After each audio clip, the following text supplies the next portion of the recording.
received the most horrifying and sickening text message that a father could probably ever get. I'm already boarding a plane out of the country. I'll email you the exact location of dead Gabriel's little body if the garbage doesn't come first. Something about this particular case has me so riled up and angry. The story really starts with 23-year-old Elizabeth Johnson and her boyfriend Logan McQuarrie, both of them living in Tempe, Arizona. They were two incredibly attractive people. They both seemed very happy. But there were some things in Elizabeth's history that seemed to be creating a lot of issues within the relationship.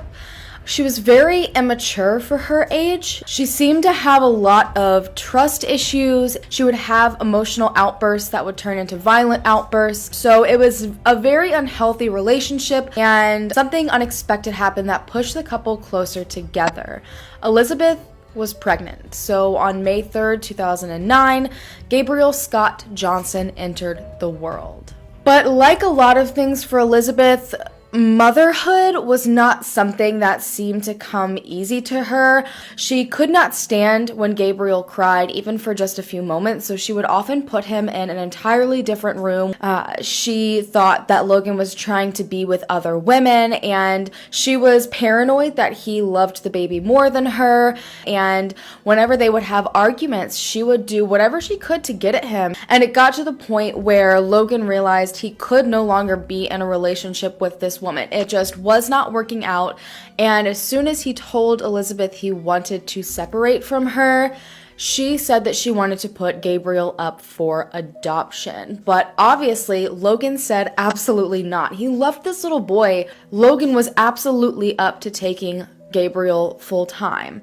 However, they could not come to an agreement on this, so it ended up becoming a matter for the courts to decide. So the judge decided both of the parents would have equal split custody. On December 18th, 2009, Logan was supposed to pick up Gabriel. It was almost Christmas. He was going to have the opportunity to spend his very first Christmas with Gabriel. But when Logan got to where Elizabeth was staying, they weren't there. And when Logan looked in all the windows, he noticed that all of the drawers had been opened in all of their dressers and all of the clothes were gone, and he immediately knew Elizabeth ran. Logan called authorities right off the bat, but they basically told Logan they couldn't do anything until he could find her. Days passed by and there was not a single sign from Elizabeth. And then on December 27th, Logan received the most horrifying and sickening text message that a father could probably ever get. It was from an unknown number, and it said, and I quote, "You will never find me. I'm already boarding a plane out of the country. When I'm safe, I'll email you the exact location of dead Gabriel's little body if the garbage doesn't come first." Obviously, Logan absolutely panicked, and he called this number back, and here are some of the recordings from that phone call. Where are you? Where's Gabriel? Gabriel's in the dumpster. No, he's not. Do you want to talk to the girl about the place today? Maybe do this. You did not hurt Gabriel. Because, you know, she cares about me. I care about this Gabriel. And he's gone now. You know what I'm capable of, and you pushed me anyway. You just destroyed my life. I haven't destroyed anything. Yes, you have, Logan, because you made me kill my baby boy. So find some new girl to make you a new baby. So at this point, Elizabeth is admitting to Logan in not only a text message, but also a recorded phone call that she has killed their son. And it seems like the only reason she did it was to get back at Logan. Logan obviously flipped at this point. At this point, he had to contact authorities, and at this point, everybody hit the ground running. It was an emergency situation. They were actually able to pretty quickly track her down to San Antonio, Texas. Elizabeth had absolutely no ties whatsoever to San Antonio, Texas, so everyone was kind of confused as to why of all places, she would pick San Antonio. Elizabeth's very first thing that she did when she arrived in San Antonio was try to find work. She actually went to a strip club where she auditioned to be a part of the club, and from then on, nobody is really sure what exactly Elizabeth and Gabriel did. All we know is that on December 27th, 2009, Elizabeth bought a ticket for a Greyhound bus and got on this bus without Gabriel. Authorities were able to track Elizabeth down to Miami, Florida, so clearly she was trying as hard as she could to get as far away from Arizona as absolutely possible, and they were able to actually arrest her at a youth hostel for custodial interference, kidnapping, and child abuse. They started to question Elizabeth about what on earth happened to Gabriel, where did he go, what was her purpose for running, but she said that the reason she went to San Antonio was to actually meet a couple that was planning on adopting Gabriel kind of under the table. She said that she spent 3 whole days with this couple to make sure they were a right fit, but the only thing that she could remember was that she handed Gabriel over at a park bench in a park in San Antonio, and the woman's name was Cheryl. She didn't remember anything else, she claimed.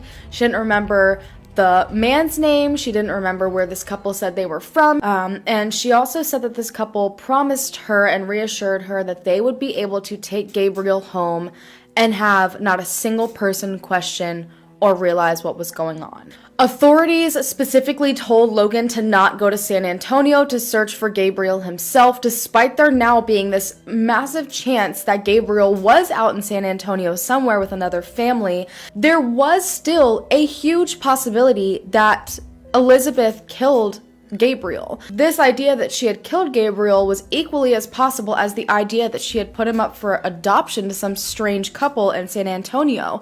And Logan said it was like pulling teeth to get them and go and search this other possibility that Gabriel was no longer alive. But once they did finally search, they ended up not finding anything. So that really made it even more possible that Gabriel was really just with another family. But at this point, nobody really knew what to believe. Can you imagine being the father of a child that's missing, or you're not sure if the mother of your child has killed your child or illegally given your child to another family without your consent? 3 months after Gabriel went missing, authorities started to really consider a black or a gray market adoption. And what I'm about to tell you is going to make you sick to your stomach. An adoption expert that works with the FBI on underground adoptions came forward and spoke to the family and the authorities and said that San Antonio is known as the dirty adoption capital of the United States. One of the most notorious gray market adoption agencies was right down the road from the Homegate Hotel in San Antonio. And I'm sure you've guessed it at this point, this was a hotel that Elizabeth and Gabriel had stayed at. Around this exact same time that all of this is happening, Elizabeth had posted onto her social media, where there is a will, there is a way. And what is the one thing that she wanted the most in that moment? To get rid of Gabriel and give him up for adoption. She also posted, "Excited to start my new life," which makes it seem like she was successful. They kept looking into her social media and they found a couple of pictures from right around when all this was happening as well, and she was wearing a ruby and diamond ring. And Logan was able to say she did not have those rings prior to this trip. And in the time that they had been together, she had never kept a job. She never had a decent flow of money. Logan was the one to pay for everything, so he would have had to buy her that ring in order for her to have it. So when they looked into this ring, it was worth about $20,000. It is a high chance that she traded her son for a freaking ring. Elizabeth waited for 3 years to finally go on trial for Gabriel's disappearance, and authorities in that time frame did not get a single step closer to locating Gabriel. The kidnapping charges ended up being dropped because the jury simply could not come to a conclusion on it. I'm sure this has a lot to do with maybe what their custody agreement was at the time. People were mad that there were not murder charges, but there was absolutely no evidence of it other than a confession, and a confession isn't crap when you have no physical evidence. And if you were to have put her on trial for murder in those circumstances with that lack of evidence, she never, ever ever would have actually been convicted of murder, and heaven forbid his body be found years later and they be unable to try her. So I think that was an incredibly smart move, but a lot of people just didn't see it that way. Finally, in 2012, the jury found Elizabeth guilty of the rest of the charges, and she was sentenced to only 5 years in jail, which infuriated so many people, including Logan, because if the kidnapping charges had stayed, if those charges had not been dropped, she could have received up to 24 years in prison alone just for those charges. Elizabeth was sent to prison and basically kept quiet, and while she was there, speculation continued to grow as to where Gabriel was. In 2014, Elizabeth was released from Arizona's Perryville prison. As soon as she got out, she changed her appearance, she changed her name, and she was on probation for I think 4 or 5 years after being released. And she broke it pretty much right away. She didn't tell authorities that she had moved out of state. She didn't tell authorities that she had been married. She also wasn't supposed to involve herself with anyone with a criminal background, and I've seen allegations that she had. So essentially, web sleuthers saw that she was now in New Mexico. She was no longer in Arizona, and this was a violation. She was arrested, extradited back to Arizona, and she spent less than a month in jail for these violations.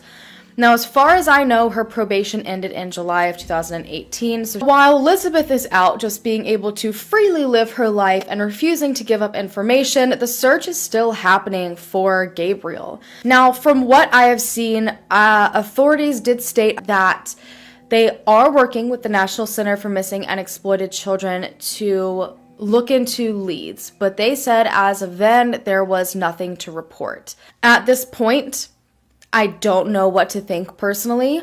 I think a lot points towards the fact and supports the idea that Elizabeth did give Gabriel up for adoption.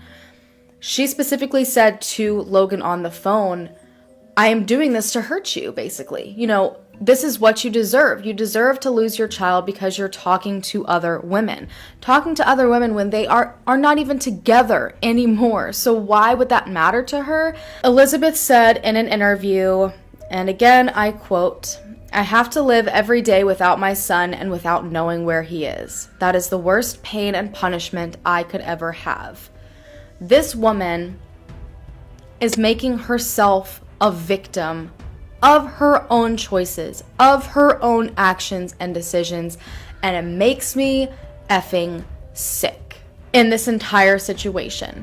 There is such a high chance that Gabriel is still out there. There's still work that has to be done, and I really wanted to remind you guys of that and let you know that you need to share his picture, share his story. Encourage people to share it because it could end up in the right hands and it could solve everything. These aren't just stories, these are people's lives. We have one life and these people are consumed by this tragedy.